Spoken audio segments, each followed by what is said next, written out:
Chris Brown, he won a Grammy the other day. And, which is amazing that he's just not spat on, quite frankly. Well, after he won his Grammy, he sent out the tweet. He's the one, of course, that beat the shit out of Rihanna. They're in the car. I mean, I'm not exaggerating. Multiple punches to the head, arms, biting, slamming the door on her. A whole bunch of violent stuff because she found a text message from another girl on his phone. To the point where he's like, oh, if you're calling for help, I'm going to kill you when we get home. I'm not exaggerating when I'm saying this. This is, I don't know if you forget the pictures. I think, I don't know. People forget things. Maybe once a month you got to look up these Rihanna pictures, whether she forgives them or not. It's amazing that people are cheering for Chris Brown. It's shocking. So anyway, he twitters out, hate all you want. Now, obviously, everything's spelled, how do you say, hardcore. Hate all you want because, C-U-Z, I got a Grammy. Now that's the ultimate fuck off. He takes it down because of his publicist. Right. So, but a lot of times with these celebrities, if they tweet that ridiculously, their publicist takes over their tweeting for them. Right. Does a publicist also take over like how he hits his girlfriend now? Like steps in there? Well, listen to this. This is the producer of the Grammys. His name is Ken Ehrlich, and he says, we're glad to have Chris Brown back. I think people deserve a second chance, If you'll note, he has not been on the Grammys for the past few years, and it may have taken us a while to kind of get over the fact that we were the victim of what happened.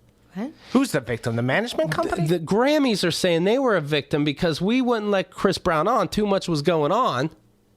But he didn't. We weren't able to get viewers necessarily from him. So we were kind of victims here. Oh my God. Yes. Wow. Now people really forget.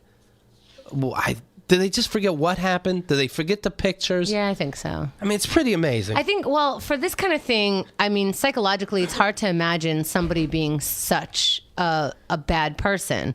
And that's why I think it just kind of gets swept. Right. Court document, listen to this. Just a little reminder. This is from March 6th of 2009.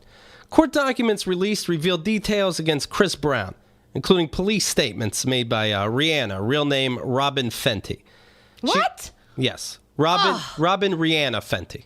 Okay. All right. Is that all right? I'm so upset. She found a text message on Brown's cell phone from a woman who Brown had a previously sexual relationship with.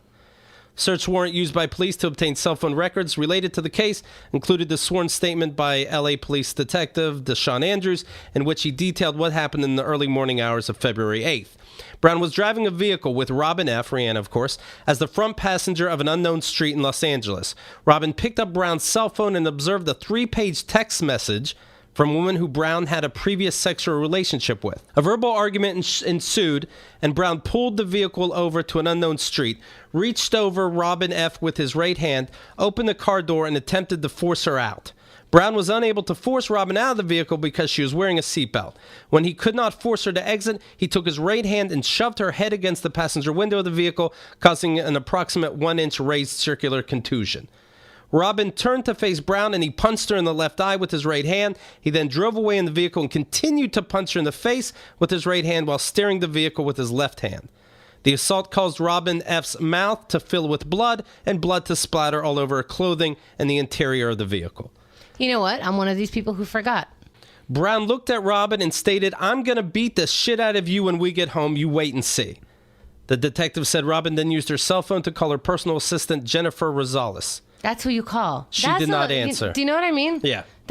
I think you're a little far gone in your celeb status when you're getting beat the shit out of and you're calling your assistant instead of the police. Right. Robin pretended to talk to her and stated, "I'm on my way home. Make sure the police are there when I get there."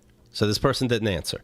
After Robin faked the call, Brown looked at her and said, quote, "You just did the stupidest thing ever. Now I'm really going to kill you."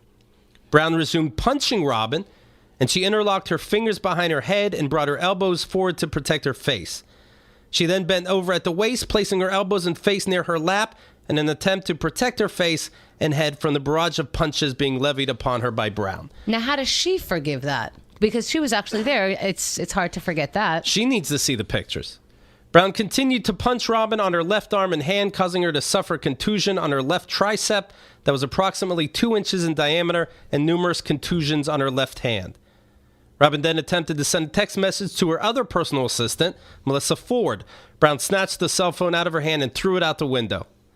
Brown continued driving, and Robin observed his cell phone sitting on his lap. She picked up the cell phone with her left hand, and before she could make a call, he placed her in a headlock with his right hand and continued to drive the vehicle with his left hand.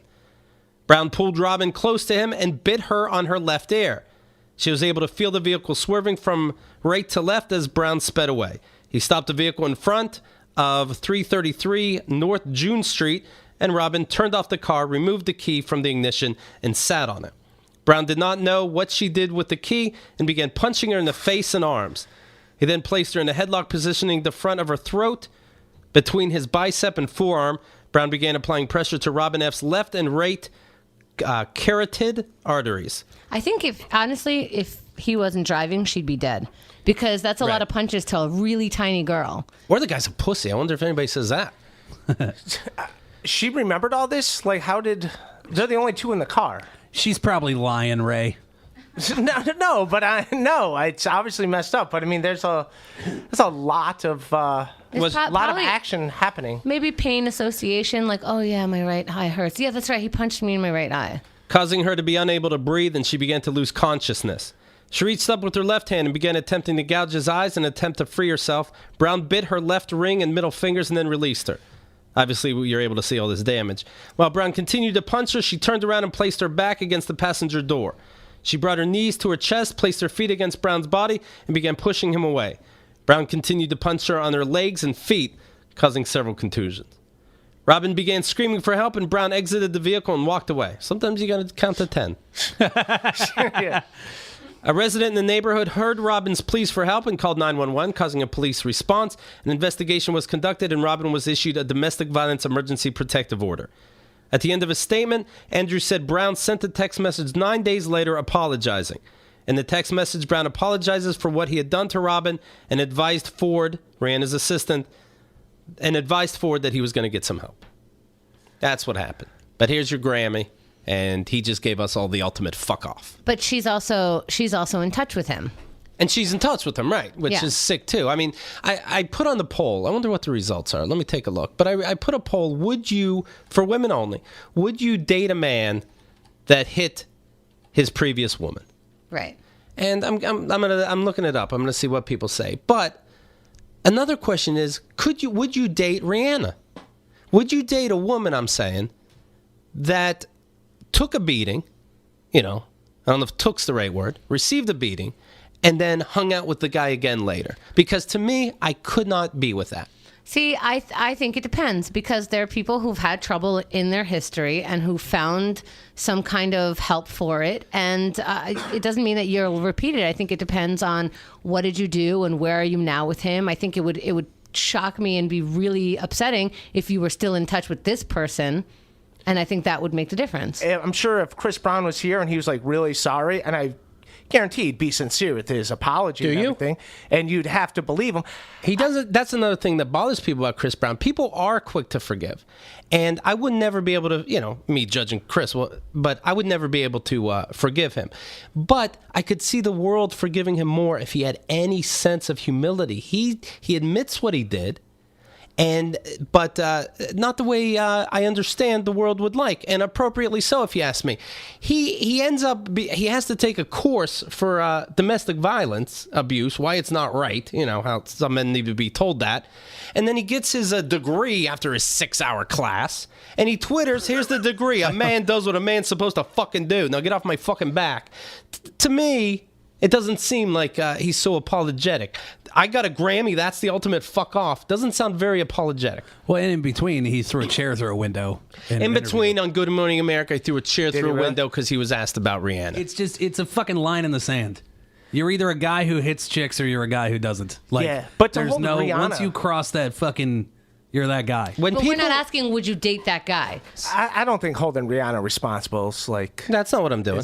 But I won't date her. She's going back with somebody that beat her. I would not date a woman that did that. I wouldn't do it. Now, you can't twist it around acting like I'm saying who the victim is. That's ridiculous behavior to me, and I don't have to go out on a date with you. I'll be in one of her videos. That shit sounds fun. She does good music. But I'm not dating her. Yeah, I don't think it's her fault at all. I'd date her. You hear that, Rihanna? It's me with laundromats. Why are we arguing? I have a date with her tomorrow. Has Rihanna really been pursuing you fucking hot and heavy? I have some emails. How the fuck is this an issue in the first place? I'm saying women in general. If a woman in general is beaten, goes back to the guy, that's there's damage there that and I know everybody's so great. I guess I'm not, but I'm not gonna try to save her. There's a lot of women out there. No thanks. I'm not saying you gotta save her, but just date her. Don't save her. Just date her. Just to write her off that's not fair. I think the worst thing about this whole thing is that Chris Brown now has about a 7-pound fucking sharp-edged projectile for future. The Grammy, right? Yeah, the Grammy itself is really can be used to fucking cause some damage. 3% of our audience that are women said they would have sex with a man who hit his last girlfriend. Maybe it's a prerequisite. Maybe they took the question wrong. Who knows? I really thought this was going to be a poll that had a landslide? Yeah, 100%. I mean, it is a landslide, I guess, but still. Hugh Hefner's son beat up his girlfriend. Really? Yeah. Well, apparently you win a Grammy. Yeah. KeithAndTheGirl.com